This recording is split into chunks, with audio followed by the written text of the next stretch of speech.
Welcome to Peter and Roughie's Football Show, sponsored by Arnold Clark. It's Wednesday, 21st of October. Delighted to have your company. I'm Peter Martin, Tam McManus, Alan Rough here with me, ready to react to any of your points of view. We'll be delighted if you want to talk about the European football coming up, because two big games for Celtic and Rangers, AC Milan and Standard Liège on the horizon. Undoubtedly, there will be some people still want to revert back to what happened at the weekend. We try and read out as many of your messages as we possibly can. Simple as that.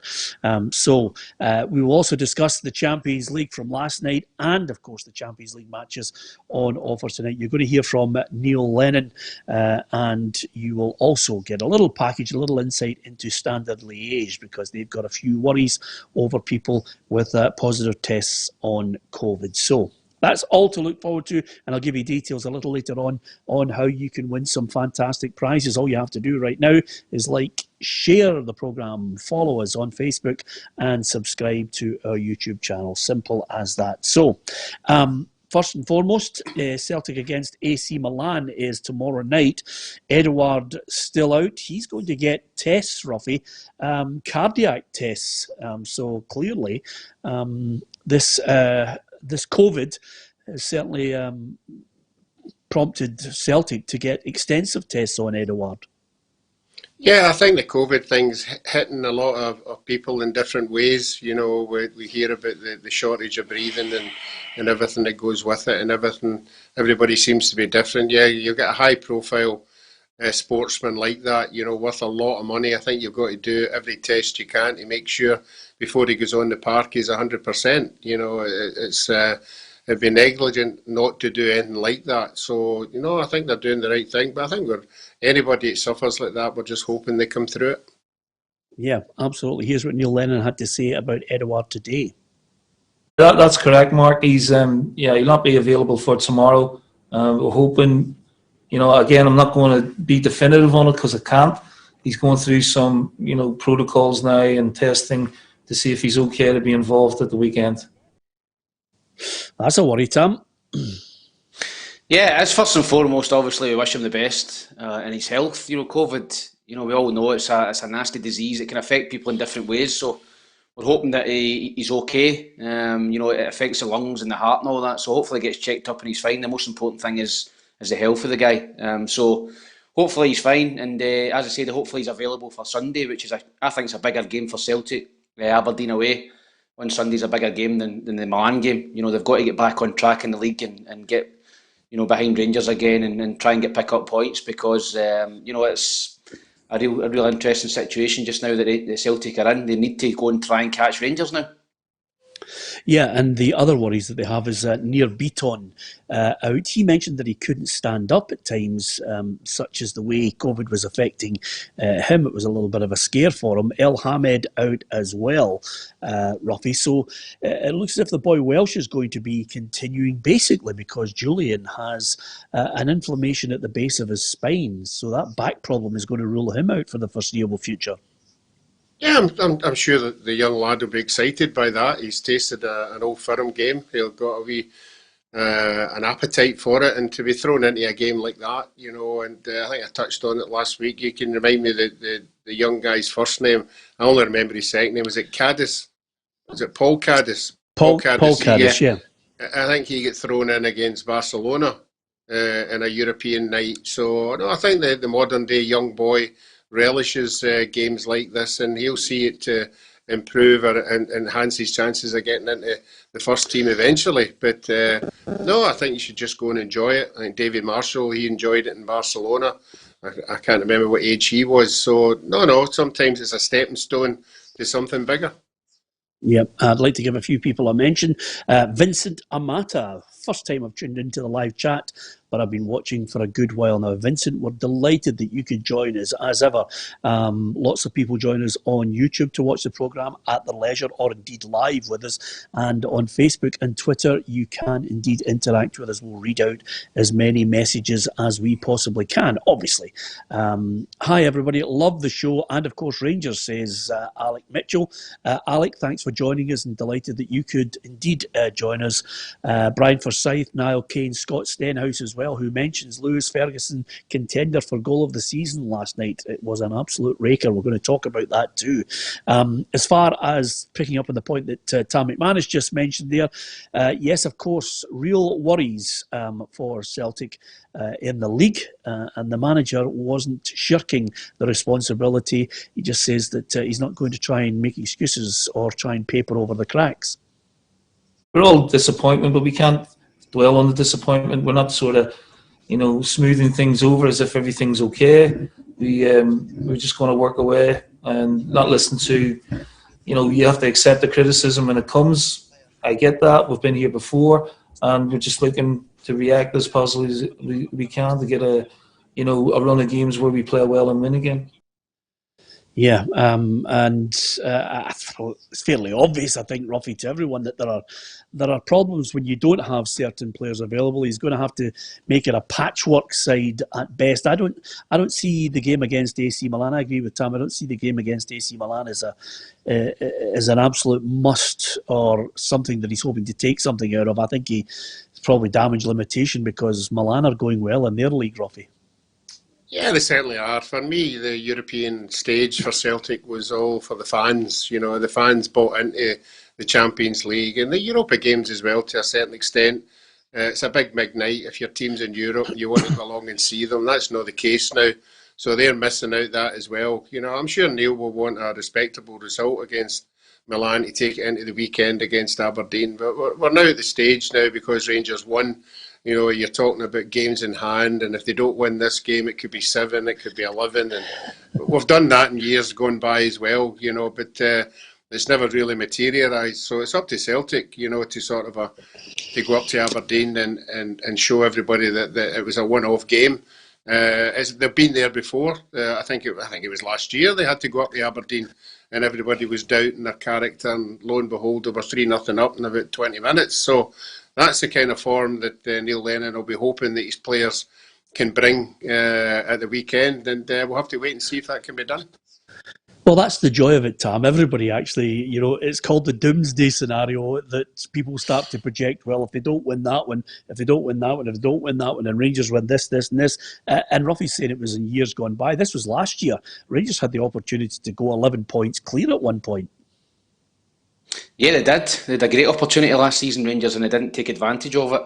Listen, I think it'll be a very, very difficult game, obviously, for Celtic on Thursday. I was looking at Milan there. I think they're 24 games unbeaten. They've won 13 games in a row. They've just beat Inter Milan at the weekend, and they've won their first 4 games in Serie A to be top of the league. So this is a serious team. This is a rejuvenated AC Milan, because they've been in the doldrums for a couple of years now. But this is a proper side now that I think is coming to Glasgow on Thursday. And if they bring their full team, I think Celtic will get beat. I think Milan are too strong for them, especially with no fans there, which has always been Celtic's 12th man in big European nights. So I would try and play, obviously a mix and match team, but I would have a view to Sunday with playing my strongest team rather than Thursday, because 4 points behind, Celtic cannot afford to drop any more points now. They've got to go and win on Sunday against Aberdeen, and the pressure will be massive on Neil Lennon again. Andy Fitzpatrick says, I think the defeat to Rangers has come at the right time. It's a kick up the bum for the players and the manager. And Hugh Scott says, I fully expect Celtic to go to Aberdeen and win again. Then the Old Firm game will be forgotten about. And a lot of people just obviously trying to put into perspective, it's only one game, it's only 3 points. So Andrew Docherty says, are we still throwing excuses for Celtic's defeat, Peter? I don't know anybody, I don't know what programme you're watching, Andrew, about excuses for Celtic's defeat, because on this programme it's all been about what Rangers did on the Monday, Tuesday. No one's made any excuses on here, Peter. Well, Rangers I think by far the better side.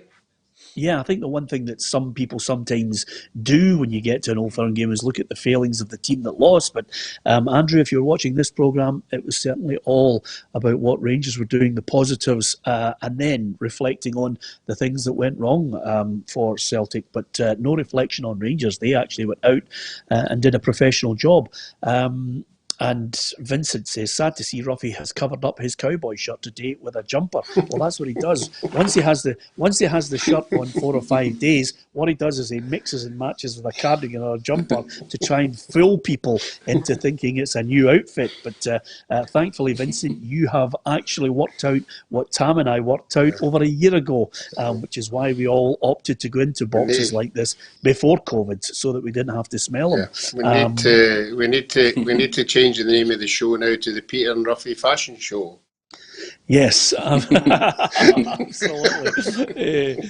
So on that point, listen, that's what's happening at Celtic for AC Milan. The only one disappointing thing, Tam, I think, is I am gutted that there'll be no fans there, because I would love to have seen that stadium full to the gunnel, 60,000, and Zlatan Ibrahimovic strutting his stuff. Yeah, it would have been fantastic, Peter. It's a total shame there's no fans there. I do believe that if Celtic 60,000 in there, they would have an opportunity to win the game.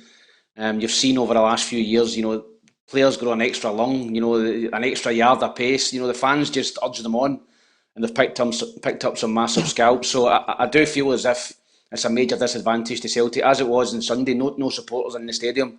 I feel as if it's just two teams, in a kind of game, and AC Milan, without doubt, have got better players. So I think in that situation with no fans there, there's no home advantage for Celtic, and that's a major advantage for AC Milan coming over. Jonathan Donnelly says, do you guys think that if Lennon is beaten by AC Milan and then drops points against Aberdeen, he's touch and go for the dole? There's a fair few people want him bumped already, Roughie. No, it's unfortunate for Neil, because I think right at the very, very start, a lot of people never bought into the appointment because of the high profile of Brendan Rodgers. But it's a massive job, Celtic, and when you go in there, there's a lot of things you have to do, and the first thing is you have to win things. And Neil's went in and he's won things. I think on the whole, everybody has been particularly happy with what's been happening in the last 2 or 3 years, but it doesn't matter who was there. When you start losing games to your biggest rivals, people jump on the bandwagon. I don't see any point in getting hysteria at this particular time. I always say you get judged at the end of the season. You don't get judged just now, and it's a big disappointment for Celtic for Rangers to win that game. And but the Celtic supporters were saying, well, Rangers won the game at New Year and they never won the league. So everybody will cling on to something. But at this moment in time, I don't think Neil Lennon's done that much wrong. Peter. Yeah, I'm not too... Yeah. Well, there he's there. Well, God. Can you believe it? I mean, it's only moments and hopefully we'll be able to hear Charlie, but we were worried about him, Tam. We were worried that he was just living off that 20-yarder against Hearts, but he's here with us. Yep. You forgot about the dribble as well. Oh no, we didn't. By the way, we were watching you big time. By the way, you were rolling back the years, Charlie. At I thought you were going to say you were rotten, as I was. No. I think you're doing yourself a disservice there. It was very difficult. You were out there in the middle of the park, just pulling a horse and cart, trying your best. I remember it. But it was a belter of a goal. I'm going to talk to you about that in just a moment. We're delighted you could join us. Just on that point, a lot of people talking about Neil Lennon and whether he's under pressure if he loses the next couple of matches. Charlie, we haven't actually had a chance to actually speak to you about this, but what did you make of the game on Saturday, Celtic Rangers?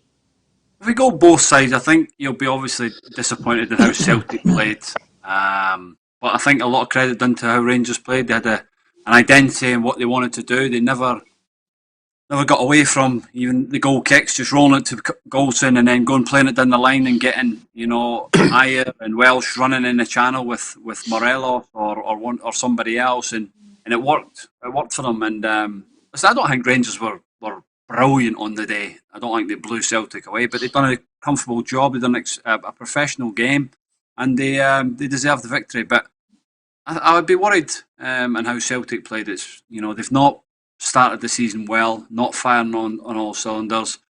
Like I said before, there's one or two players that have not been playing at their peak, and maybe the window now closing that everybody can know where they're at and they can move forward. But we'll definitely see a better Celtic side going forward. Yeah, are you slightly worried, Tam, that basically, you've moved into a new house and there's only maybe one or two rooms, whereas Charlie seems to have 17 different rooms that he is in for our show, Tam? Is that worrying you? Is it annoying you? No, as Charlie seems to have plenty of space in that big mansion. I'm I in just the need Easter to. room covered here. I just need to clear something. I just need to clear something up. I am away for the night with my kids and my wife, so that's why I'm in a different hotel in the Lake District. That's fantastic. Okay. Lake District now, is that anywhere near Greater Manchester? No, it's not. You're okay. You're fine, Charlie. That's good. Stay where you are. Stay safe. Yeah, stay safe. Of course, we're going to talk about Rangers in just a minute. But by the way, guys, I think it's only fair, Roughie. I went through there looking at that game against Hearts, the Jambos. He was all geared up for it. The Jambos, actually, Roughie, were in top form. They had so many areas where they could score goals from against Charlie's Dundee.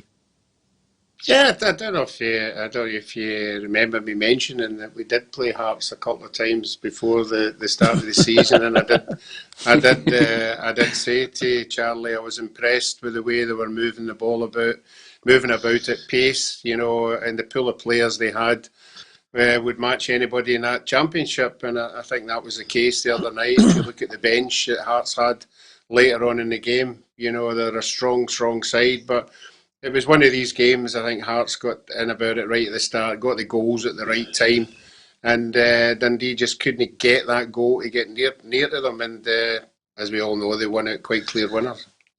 Yeah, absolutely. Charlie, it was a great goal. You hit an absolute raker. But boy, there was a few great goals in that match on Friday night. Yeah, no, it was some great goals in the game. I built it up. We all built it up as a massive game, and then all of a sudden the old balloon burst on the first day of the season. We were nowhere near the races. We know that, and it's a lesson for us. And let's say Hearts will set the standard for the league. And we just got to try and pick ourselves up at the weekend against Morton at home, and try and build from there. But no, listen, it's still a learning curve for me, and I'm learning from the players that I'm playing with. And listen, it was always good to get on the score sheet, but the result was the most important thing. Yeah, absolutely. How did you find the pace of it? I'll be honest with you, I felt miles off it. Not the pace, just there's been a difference in, you could see that I hadn't done the pre-season, what the lads had done, it wasn't great, but no, you try and get your fitness in the week and try and get your games in as well, and hopefully, in the games you pick up, that fitness, but it's a learning curve for me, and let's say you got to go into every game prepared well and sharp, and let's say hopefully this week come Morton at home, there'll be another week down the line, and I feel a lot better. Yeah, absolutely. Well, the good news is the old left peg wand is still working, which is great news for you. So let's talk about Rangers. Let's first of all get a wee insight into the opposition from our reporter Gabriel Antoniazzi. Rangers' European campaign begins on Thursday evening in Belgium as they take on Standard Liège in Group D. Standard are one of Belgium's historical clubs and were formed 122 years ago. They are managed by Philippe Montagnier, formerly of Real Sociedad and Nottingham Forest, and they play at the Stade Maurice du Frasne.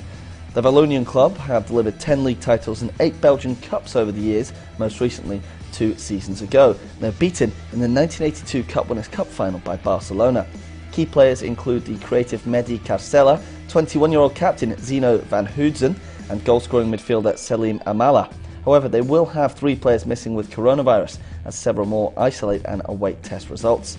They finished 5th in the league last year to put them into Europe, where they beat Ballatown of Wales, Serbian side Vojvodina and Ferhova of Hungary to get to the groups. They come into the game unbeaten in the last 7 matches and sit 4th in the Pro League, just 1 point off the top. Steven Gerrard awaits his first away group victory and will believe this is the perfect game to do it. Yeah, they'll be on a high. It's as simple as that, Tam. Despite the fact that Standard Liège have 3 players out, you just look at Rangers in Europe and you think, yeah, they can go there and win. Yeah, absolutely. I don't think Rangers will get anything to fear from anyone in Europe. I think some of the performances have been different class. particularly away from home, Standard Liège, the home team, the onus will be on them to come and attack Rangers. And as you've seen over the last season or two, when teams go and attack Rangers, they're very, very good on the counter-attack. They've got plenty of pace, plenty of guile on the team. They can go and punish teams. So I think it's a game that Rangers will go and win. A little word of warning, Standard Liège are 6 years unbeaten at home in the Europa League. They've took some real scalps at home. They drew with Arsenal, I think, last season at home. They've beat Seville. So they're very, very good at home, Standard Liège, and they're terrible away from home. So I think they're very much a home team in Europe. And if Rangers can go there and get anything at all at the game, you'd fancy them to beat them at Ibrox and certainly win that head-to-head against Standard Liège. Now, I wish you hadn't said that stat, because if Rangers go there and win, they'll automatically, the day after it, apply to be part of the European Breakaway Super League, Tam, because you've built them up with that little stat about 6 years they haven't lost a game. But nevertheless, the thing about it is, Charlie, and this is where I think the increase in his stature as a manager has come almost certainly in Europe, because they don't fear anybody when they go into these games now, because he's got them playing a certain way. There is a certain way to play European football, as you well know.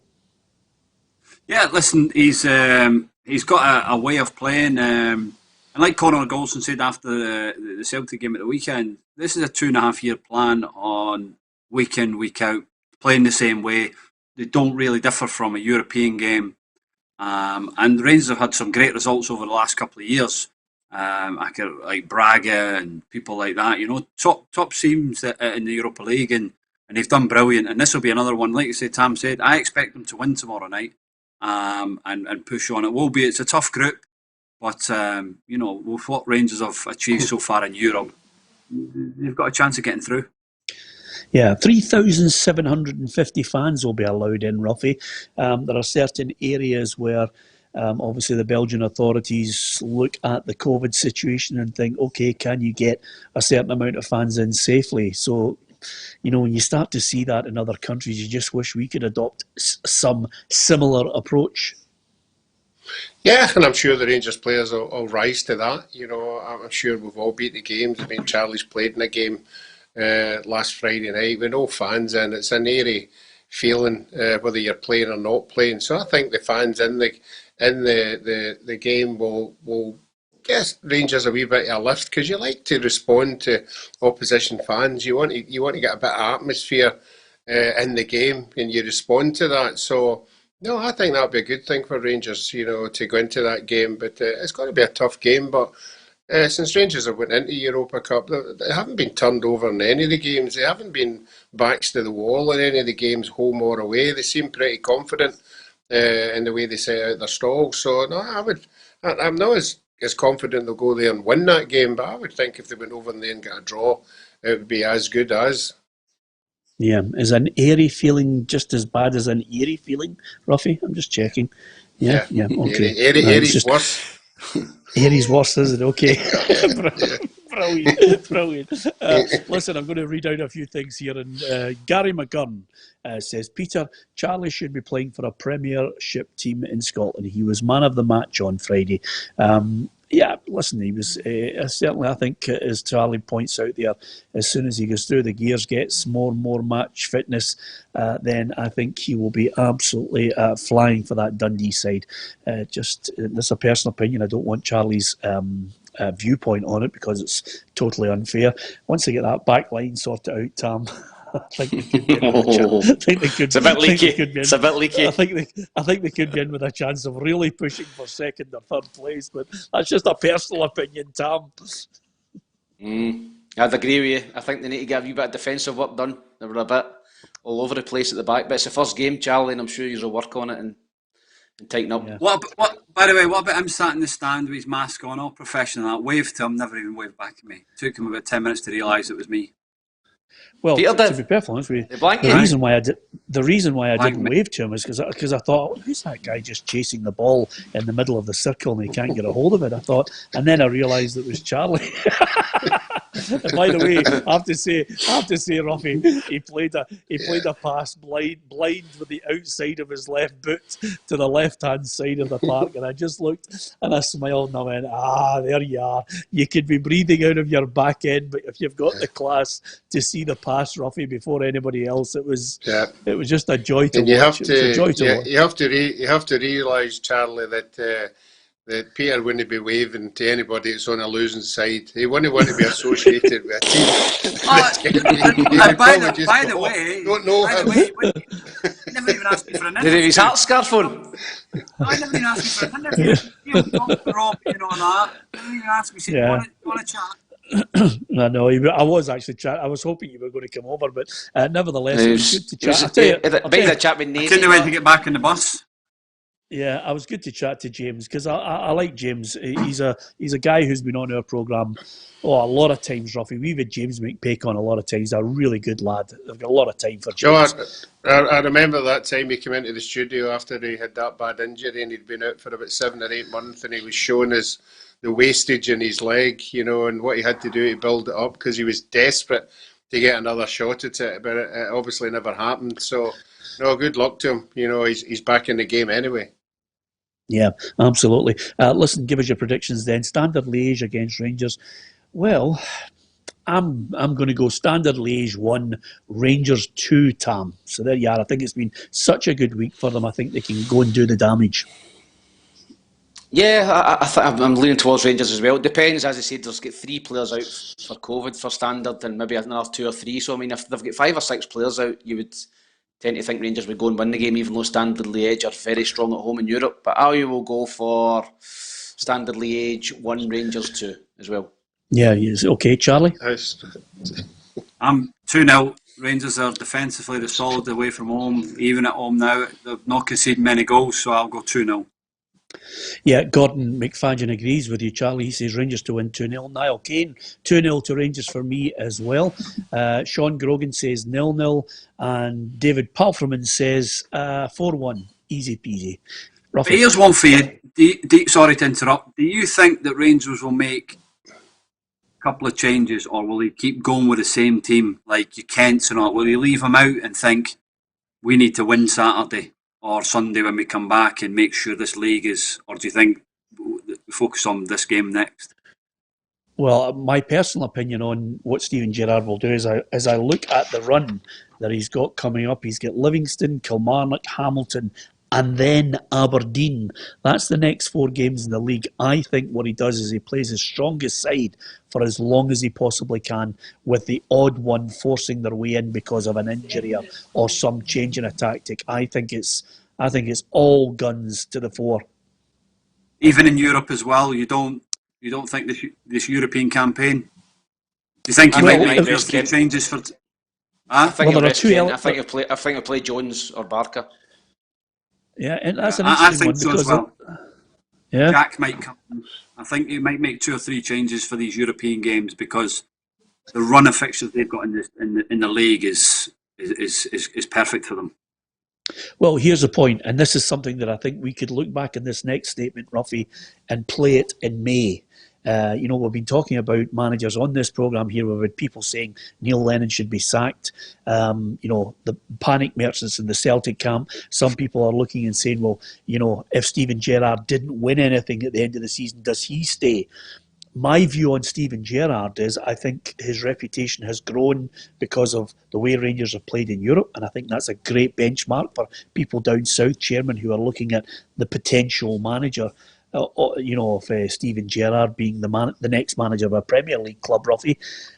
If he wins the league with Rangers this season, I think there'll be people chapping his door, no problem. They'll be banging down the door to try and get Steven Gerrard as the manager. But if he doesn't win the league this season, Roughie, then I think he'll be able to fall back on the fact that he's made Rangers a tighter team and a better team in Europe, which I think will still hold some clout. Yeah, I don't disagree that after this year, that there will be English clubs that look at him. I think the debate we have to go to is what kind of English club? Is it a Premier League team? Is it a Championship team? And we'll have to wait and see when that eventually happens. But as far as the game's concerned, I think the feel-good factor after beating Celtic at the weekend. He'll want that momentum to keep going. He'll want people to keep continuing saying how well they're doing in Europe. So if they get a reasonable result there, and it's just a roller coaster, you get that.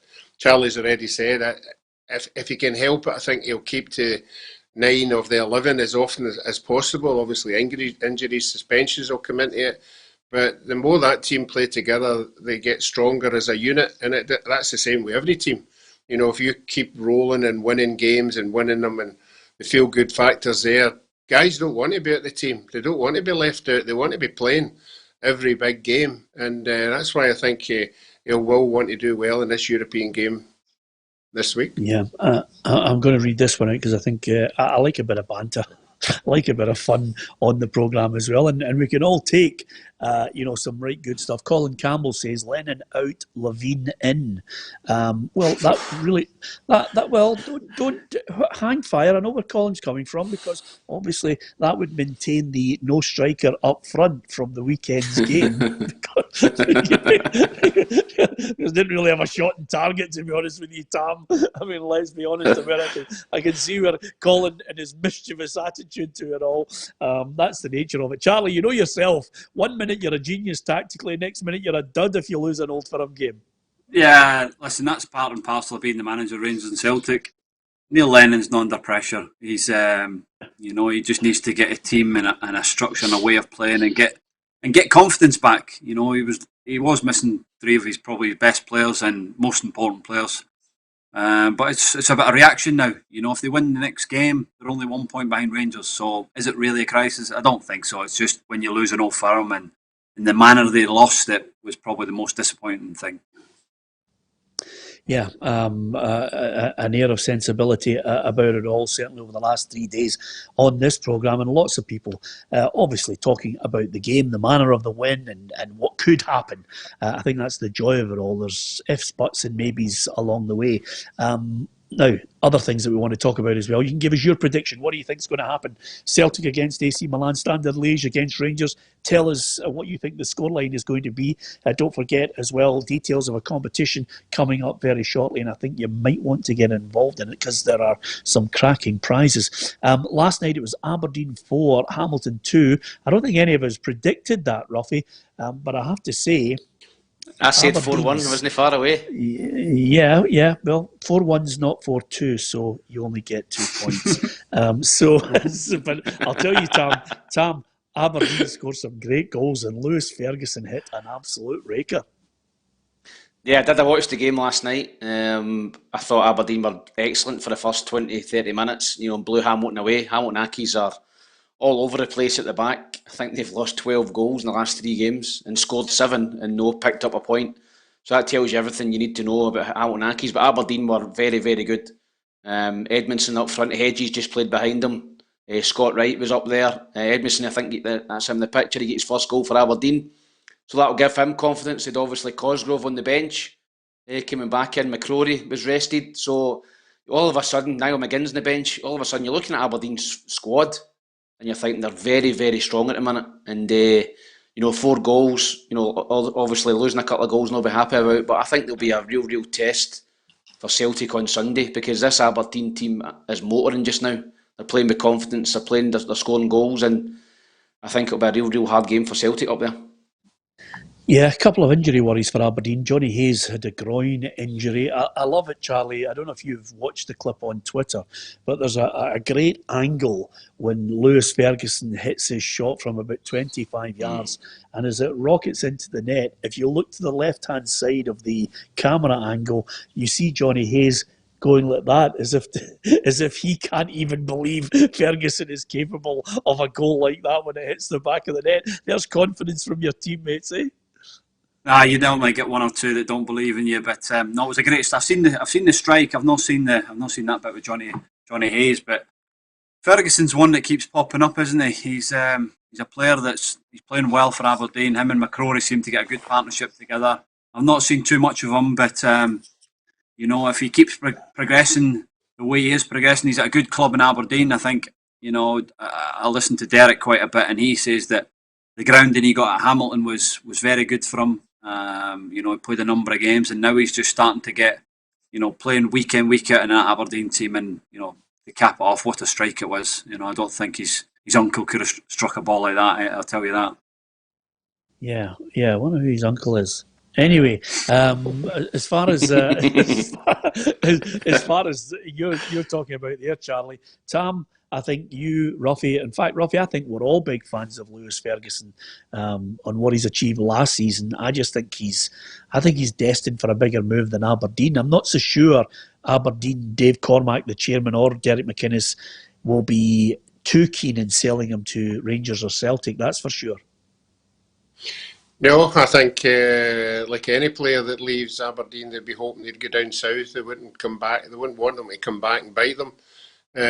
So no, I think a lot of scouts will be watching him already. They'll be monitoring the situation through the season. I don't think he's that far away from getting a call up to the Scotland squad. He's matured year on year. He's a different player. Since he's went to Aberdeen, he's filled out. He looks more bulk in him. He looks as if he's got more strength and certainly be backing up with goals like that. And it's not the first goal he scored like that. He scored 2 or 3. So he's got that in his makeup. And when clubs are looking at players like that, they're looking for midfielders to chip in when the strikers aren't doing particularly well. It's good to have a midfielder who can come up with a goal or two. Yeah, absolutely. And so many people just actually mentioning here, and I think it's something which is, I don't think we'll get Tam's point of view on it, but, so many people actually saying, wow, Tam's paid the full whack for Aberdeen Red TV so that he could watch it, so that he could watch a match that none of us could see last night, which is why we were all watching BT Sport Champions League. But that's the commitment of Tam. He's bought all these club TV channels, absolutely. So that he can get a real, so that he can get an in-depth view. Put money back into the game. Well, Peter, you don't produce stats like he did with that Standard Liège if you don't watch plenty of football. Look at him, that man. He's stato there, isn't he? Absolutely. Charlie, it's a great point you make. That's Charlie's diplomatic way of saying he's a bore of hell who constantly just reads stats. There's a life outside watching Aberdeen Hamilton. That was Charlie saying, and I just read between the lines there. But nevertheless, thanks to everybody who pointed out, wow, Tam watching Aberdeen TV. Of course, the good thing is, Roughie, as we know Tam wants to be the co-commentator for Aberdeen TV on a Friday, and then Hibs on a Saturday, and then someone else on Derry City on a Sunday. Is that fair, Roughie? Yeah, and Charlie, I'll not know this. He's on disco show on a Saturday night. That Charlie obviously does. Is that still on the go? Is that still happening? No, that's scrapped. No, that's scrapped. What is it? Yeah, is that scrapped now? Oh, I had a wee disco. I had a wee disco on a Saturday night with my wife and on live Facebook. You missed it, Charlie. Brilliant. Oh yeah, it was brilliant for a wee while. Roughie tuned in, see if there was any action, and then there you go.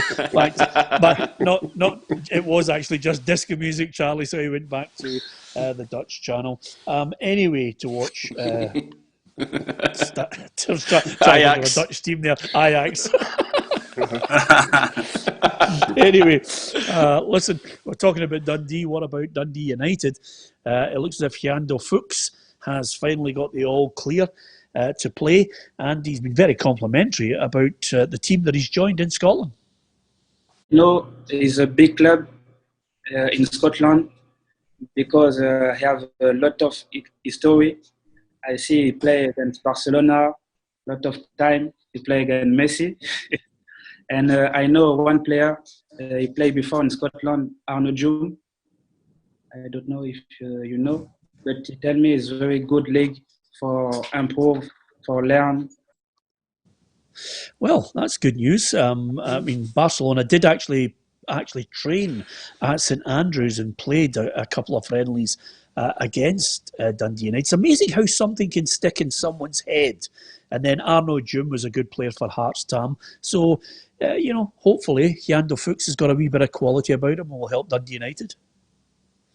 Yeah, I think they're needing some quality in Dundee United. As I said, I think they're underachieving. I think they should be pushing into the top 6. That's just my opinion, And I know Mickey Mellon's been playing it down. I listened to him on the radio coming back from the game on Saturday, and he's very, very slowly, and he's very, very, he's concentrating on keeping Dundee United up.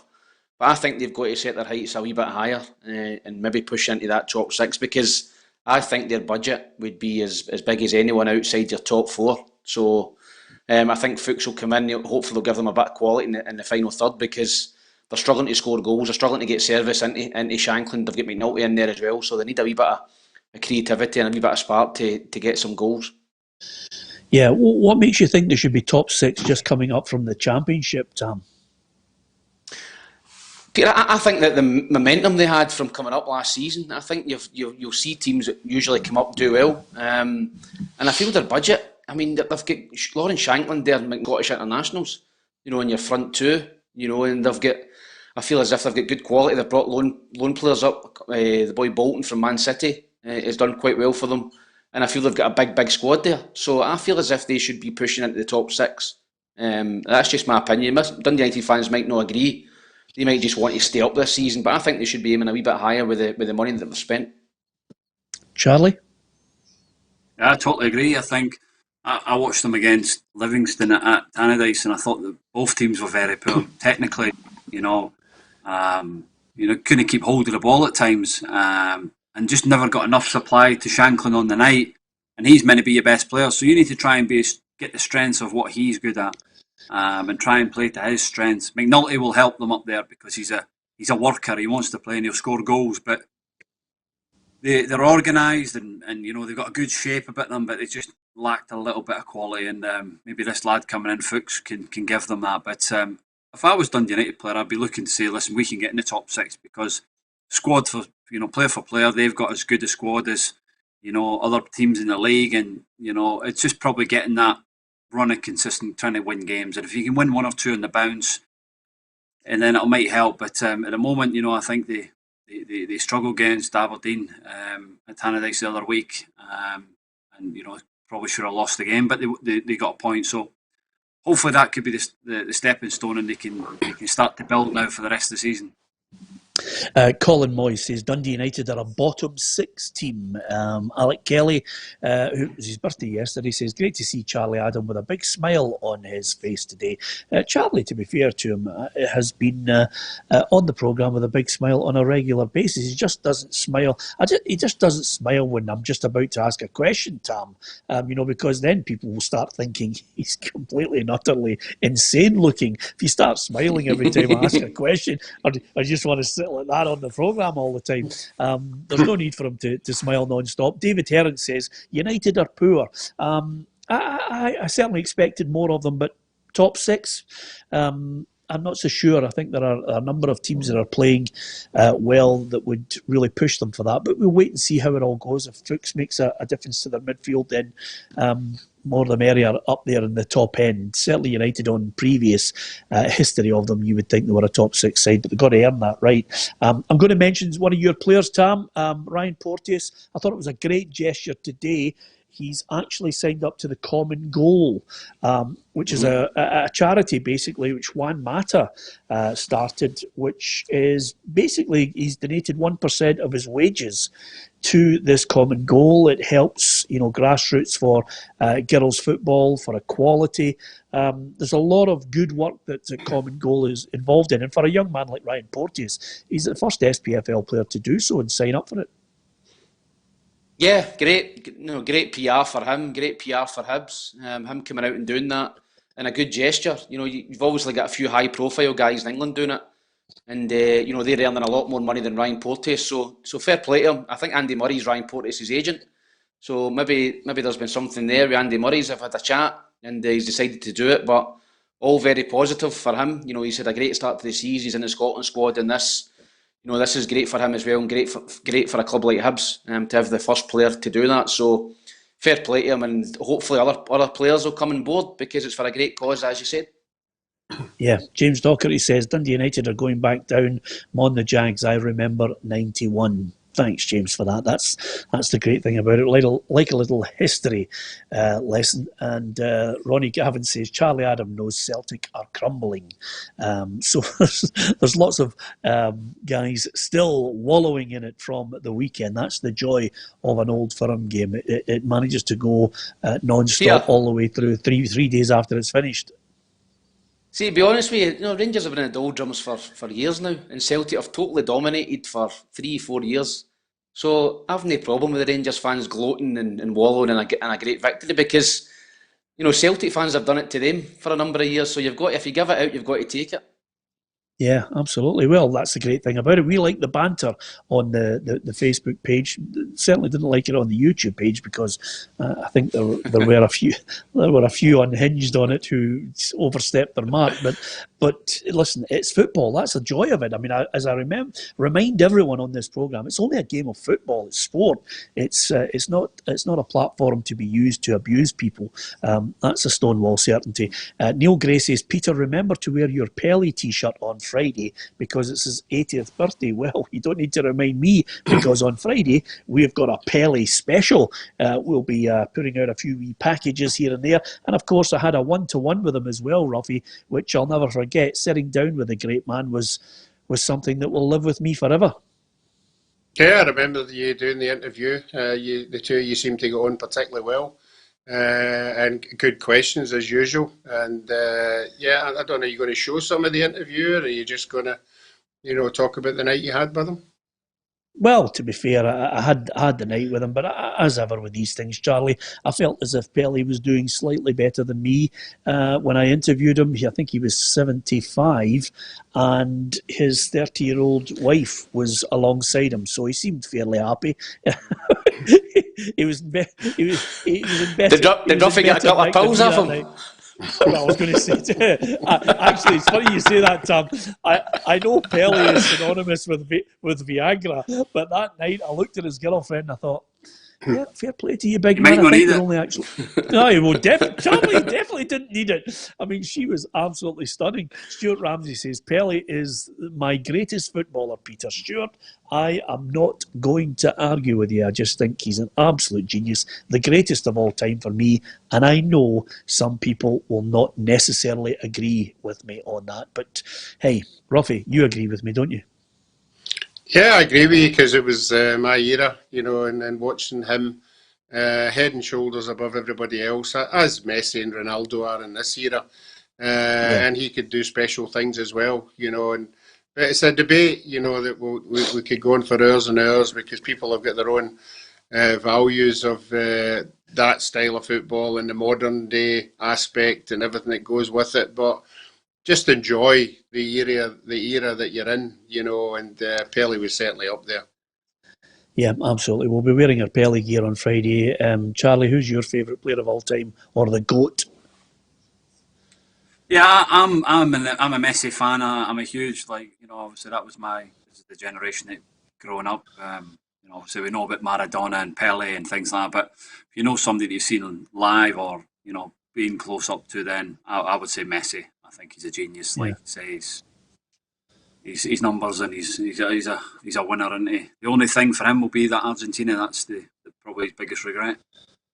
Yeah, not winning that World Cup. But I don't view winning a World Cup, Tam, as recognition of being a world's greatest player. No, I mean, Maradona, for me, has got to be up there, because obviously he single-handedly really won the World Cup for Argentina and Napoli. You looked at Napoli as a club. Documentary really opened my eyes to how good Maradona was, and how much he done for Napoli. They were in the doldrums. He went there and carried them in Serie A. So, for me, Messi's the best. But Kevin Nisbet's still got a wee bit to go to maybe get up there by him. Yeah, so just a couple of games. Who would you have the top 5 greatest players ever then? Oh, there's a shout. So you're talking about Di Stefano, Puskas, all them, like the greatest ever players, 5 of them. Like, would you put Messi and Ronaldo in there with them? I think on stats alone, Roughie, you'd have to. For me, it would be Pelé. Then I would go. Pelé. Pele, Messi, Maradona, Ronaldo, the Portuguese Ronaldo, and I have to say, had he not had the problems with his injuries, the Brazilian Ronaldo would be there as well. And then I'd probably look at somebody like maybe Cruyff for me. Cruyff, because as Charlie said there, when you're looking at players who you've watched close hand, you've seen them play, you've actually been in games and watched how they play in real life, as well as growing up and watching them for the Ajax side. That would be my five: Pele, Messi, Maradona, Ronaldo, and Cruyff. What about you, Roughie? Yeah, again, you're talking about eras. In this era, we're talking about Messi and Ronaldo. If we went even further back to the older generation, they would have the same debate about Di Stefano and Puskas. Yeah, definitely. I'd love to know the older people, how we're having a debate, Ronaldo, Messi. I would love the older people to have a debate, Di Stefano, Puskas, to see how that ended up, who would be the number one there. But no, I think the players you mentioned, I would have to chip in a goalkeeper like Dino Zoff, somebody that has been to like 4 World Cup finals and all that carry on. But I'm sorry, I know you don't want goalkeepers, I know. My God, you've got to respect. Get him off the show. You've got somebody at 40 years of age playing in a World Cup final. You can't take that away from anybody. His record is unbelievable. Yeah. But you've mentioned 4 or 5. I would throw in the Beckenbauers and the Mullers, the Maldinis. I know they're no strikers and they're not, high profile, but you've got to have them in. Maybe not the top 5, but we're stretching it to 10 or 12 or 15. No, we're not. Charlie's just said the top 5. That was his question. Charlie said top. He did. Which top 5 go, Roughie? Top 5. I'll have Pele, Messi, Maradona, Ronaldo. A 5th one. I'm going to throw in Beckenbauer. Right, okay. And Beckenbauer's a good shout because he also won 3 European Cups with Bayern Munich and a World Cup. Charlie, what's your 5? In my generation, I would probably have to go with Messi, Ronaldo. I don't really know. I don't know. Come up with the question. He asked the question. Come up with the question. You can't think of the other 3. No, I wouldn't know. Yeah. Well, get thinking. We'll get it. Zidane. Zidane's a good shout. Listen, can I just say that? That's just on that point. Ian John Miller. Thanks, Ian. He points out somebody that I think 1,000,001 people of a certain generation, Tam, always mention George Best. George Best because of the joy that he brought for such a short period of time. Remember, I think he chucked it. I think he'd actually 27. I think he was about 27, George Best, when eventually, that was him. He was gone. Tam, who's your 5? I'm going to go Messi, Maradona, Ronaldo, the Brazilian Ronaldo, and Baresi. Who? Franco Baresi. Franco Baresi in the top 5. Yeah. Wow, that's an interesting one. Another one you're leaving out. Another one of our era you're leaving out is Eusebio. Yeah. Oh, well, he was known as the Black Pearl. He was a fantastic player for Benfica and, of course, Portugal as well. Yeah, listen, there are many. Zidane, Figo, Baggio, says Brian Forsyth. Lots of people. Platini as well. But again, you're looking at a top 5. Charlie will give us his top 5 on Friday because I'm going to give him time to think about it. And Steven Steven says Ronaldinho was a talent. Ronaldinho. And Del Coyle says, and let's not forget, Del, I'm glad you mentioned it, in the modern era, have there been 2 better midfielders in the modern era of the last 20 years than Xavi and Iniesta? You'd be hard pressed, to think about it. And thanks to Niall Kane, who's a big Motherwell fan, he says Joe Wark. That's good enough for Tam Cowan, Niall, but it might not get in the overall World 5. Just quickly before we have to go, Norman Heaney says it was a waste of his talent. He should have done better in life. Norman, I am of the opinion, you're absolutely right, but I am of the opinion when somebody comes into your life and gives you those little moments of magic in a short period of time, you should be grateful that he gave you it and you were able to see it. But United fans are like that. Roughie, would you have swapped your career for George Best? Off the park. No, I was still doing it 10 years after that. Yeah. That's too early. But if you look at, like, we got to talk about George Best. You know, if you look at George Best in the period he had at Man United, and he is up there as the three greatest players to play for Man United of Law, Best and Charlton, like, that just shows how good he was in that small period of time he was at Man United, you know. It's a great point you make, Charlie. He's got a statue and he still retired at 27, 28. It's phenomenal how good he must have been. Yeah, absolutely. And by the way, I'm glad you pointed that out, Charlie, because when you think of, I was looking at Law, Best and Charlton and the two best players that have come after that. You know, some people would say Ryan Giggs' longevity and he was a young superstar, but I look at Cantona and I look at Ronaldo, and let's not forget, and I might get this in the neck for this, but I thought David Beckham at one point in his life was world class.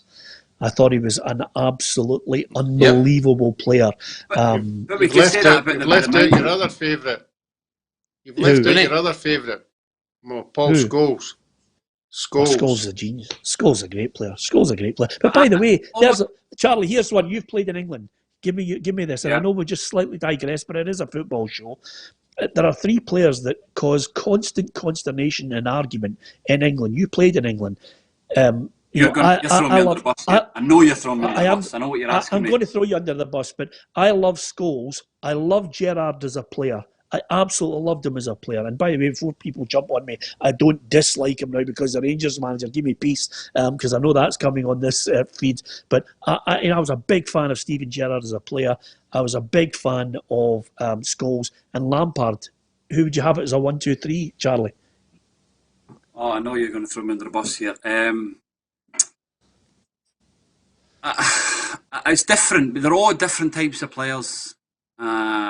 And I think it is hard to separate them. Like, you know, Gerrard is his goals, his how he dragged the team, and you know, the other two played in better teams than what Gerrard did. Do you know what I mean? Yeah. Gerrard was a one that had, you know, he never really played in that top Liverpool team, did he? For a regular. Scholes always played in a top team with top players. And Lampard, you know, won the Premier League a number of years with Chelsea with the players he played. I just think it's hard to go, but because I've played with him, I'd go with Gerrard. Yeah, I think you're right. Come back to you Charlie. Monday for that one. Yeah. I don't want to rush you into it. Although I have to say, Charlie, I would say this to you, Charlie. I've seen you hit a few 40-yard diagonals, but Tam, I kid you not, I when Douglas was playing, I would go down and watch Liverpool when he was playing in that great side.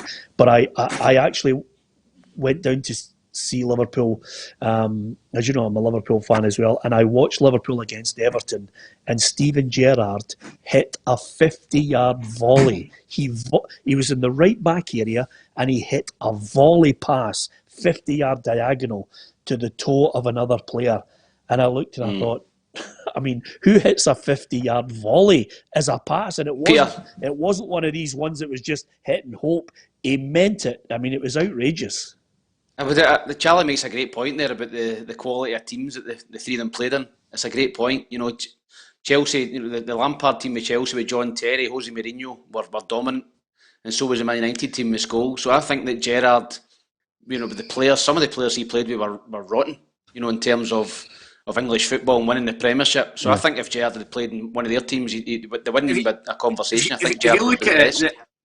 If you look at Gerrard and what he done, he probably only really played with one top midfielder in Xabi Alonso. Yeah. They were good players, like Didi Hamann. They were good players. They were top players. But that one player that was probably on the level of Gerrard, I would say, would be Alonso. Yeah. Torres is a striker. I thought Torres is a striker, but what I'm saying is, as a midfielder, he actually probably played, like, you know, the players he played with were good players, and you know, but I think Alonso was Roy Keane or Makelele or guys like that. Yeah. Yeah. Joe McClaney, I'm going to mention Joe McClaney, who says Jimmy Johnson and Jim Baxter were great players. Joe, again, it's what you see and what you go away talking about. And I think that's the joy of every player we've mentioned. If you are a fan and you go to a football match, you want to go away talking about a player that's made it memorable for you because of the genius that you would not see from mere mortals. And I think that's why we've got so many names up there from everyone. Thanks very much to everyone who's mentioned. And I'm going to mention this one, Roughie, just on the fact John Coots has mentioned a player that I love who played for Hibernian. I usually see him every year, but because of COVID, I haven't seen him this year. Alec Cropley. It's amazing how people remember players that give them a bit of joy along the way. Not necessarily world class, but I just thought I'd mention it. I saw his name there. And there's lots of names being mentioned. Anyway, last night, United won 2-1 against your team, Paris Saint-Germain, Roughie. Here's what Ole Gunnar Solskjaer had to make of that good win. I think the performance was good. I thought we deserved to win it. We created chances. It's a better performance this time than last, even though the result, we won 3-1 last time. Now it's a 2-1. I think the performance this time showed that we have developed. Scott and Fred in midfield were outstanding. Yeah, great to see United get that win. Roughie, Paris Saint-Germain are not going to be in the final this year. Yeah, not in last night's evidence anyway, but I feel really pleased for the manager. He was coming under a bit of stick as he usually does, because of the stature of Man United. But I think he's been on record to say, look, I'm fielding a lot of young players here. Give them a year or two and you'll get the fruit from that. And certainly last night's result proves that maybe they should just go off his back a wee bit and let the young boys get into the game. Yep. Okay, Charlie, who are you going to be watching tonight? I presume because you're with the family, it could be playing, some board games, keep the kids happy, and then down for a wee meal. But if you were going to watch a game, it's Salzburg against Lokomotiv, Real Madrid Shakhtar, Ajax Liverpool, Man City Porto, Midtjylland against Atalanta, Olympiacos against Marseille, Bayern Atletico, or Inter against Mönchengladbach. Who are you going for? What would get your vote there, Charlie? I would probably look at Liverpool. I watch Liverpool. I like to watch them. It would be interesting. Obviously, they're losing the big man. It's going to be a big loss for them. But it'll be, it's to see how they can cope with that. Man City have lost a lot of big players over the last year or so with injuries. So it'd be good to see how Liverpool prepare for that. And I'd probably watch that game. Yep, I'm Ajax Liverpool. Tam, will you be watching Clyde against Celtic Hearts? Because obviously you'll have Clyde's live feed as well. Or are you going to watch Champions League? Tam will have Olympiacos TV, surely. He's combined up with. If there's any Scottish games on, I would rather watch Scottish football. So find a feed somewhere. Absolutely. Tam, what game are you going to watch? What game are you going to watch? I'll probably watch the Bayern Munich Atletico game, to be honest. I think that's the pick of the games. I think that Bayern Munich are the best team in Europe at the minute.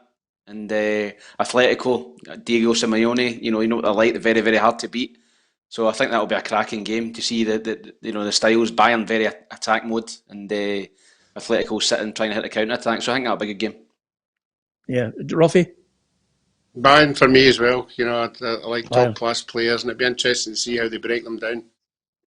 Okay, just before you guys go, here's a wee indication of the competition we've got running at the moment on our Facebook. You could win all these fantastic prizes by entering our competition. If you like what you see, you can share it with your friends and you can follow us for all the latest breaking football news. Join the football family at PLZ Soccer on Facebook and you could win all these fantastic prizes.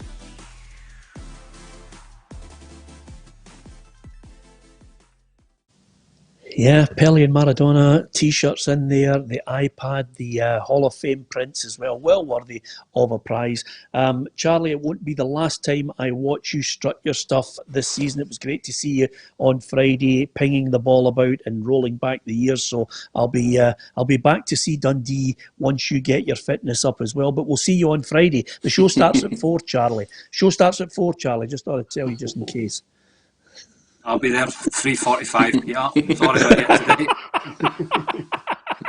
Brilliant. In another hotel somewhere which is not on tier 3, we hope. Anyway, from everyone here, don't forget to like, share and follow us. And if you're on our YouTube channel, hit the subscribe button. From Tam, Charlie, Adam, Alan Ruff and myself, Peter Martin. Thanks for watching.